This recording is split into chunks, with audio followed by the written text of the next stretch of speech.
secret of health, success, and power. We all remember with what intense delight, as children, we listened to the never-tiring fairy tale. How eagerly we followed the fluctuating fortunes of the good boy or girl,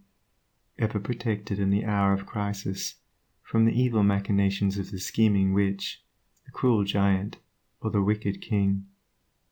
And our little hearts never faltered for the fate of the hero or heroine, nor did we doubt their ultimate triumph over all their enemies, for we knew that the fairies were infallible, and that they would never desert those who had consecrated themselves to the good and the true. And what unspeakable joy pulsated within us when the fairy queen, bringing all her magic to bear at the critical moment, scattered all the darkness and trouble, and granted them the complete satisfaction of all their hopes, and they were, happily ever after. With the accumulating years and an ever-increasing intimacy with the so-called realities of life, our beautiful fairy world became obliterated, and its wonderful inhabitants were relegated, in the archives of memory, to the shadowy and unreal. And we thought we were wise and strong in thus leaving forever the land of childish dreams. But as we re-become little children in the wondrous world of wisdom, we shall return again to the inspiring dreams of childhood, and find that they are, after all, realities. The fairy folk, so small and nearly always invisible, yet possessed of an all-conquering and magical power, who bestow upon the good health, wealth, and happiness, along with all the gifts of nature in lavish profusion, start again into reality and become immortalized in the soul realm of him who, by growth in wisdom, has entered into a knowledge of the power of thought and the laws which govern the inner world of being. To him the fairies live again as thought people, thought messengers, thought powers working in harmony with the overruling good. And they who, day by day, endeavor to harmonize their hearts with the heart of the Supreme Good, do in reality acquire true health,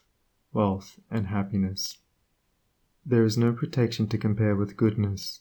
and by goodness I do not mean a mere outward conformity to the rules of morality. I mean pure thought, noble aspiration, unselfish love, and freedom from vainglory.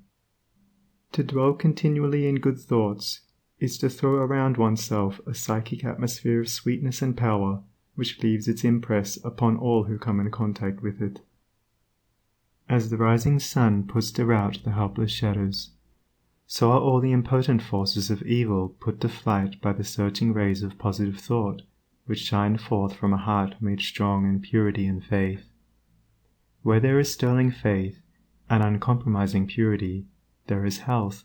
there is success, there is power.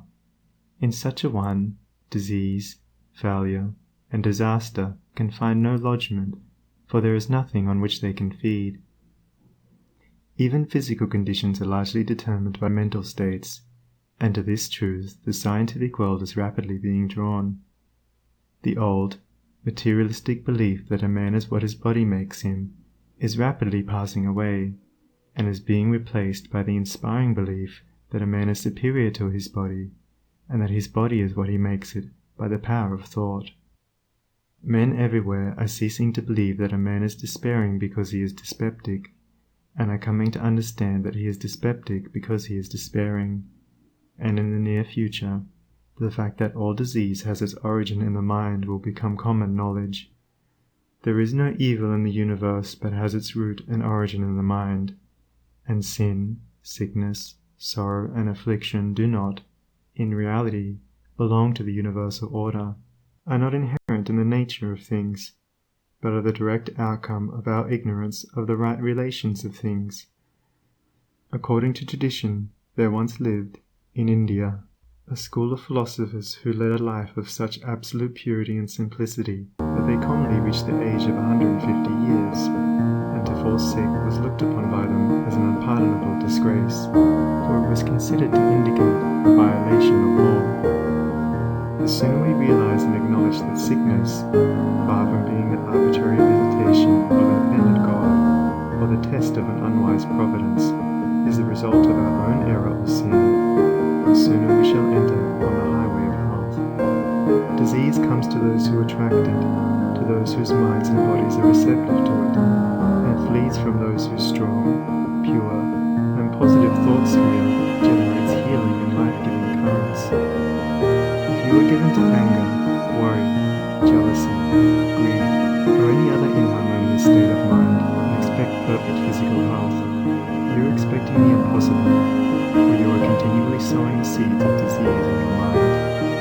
Such conditions of mind are carefully shunned by the wise man, for he knows them to be far more dangerous than a bad dream or an infected house. If you would be free from all physical aches and pains, and would enjoy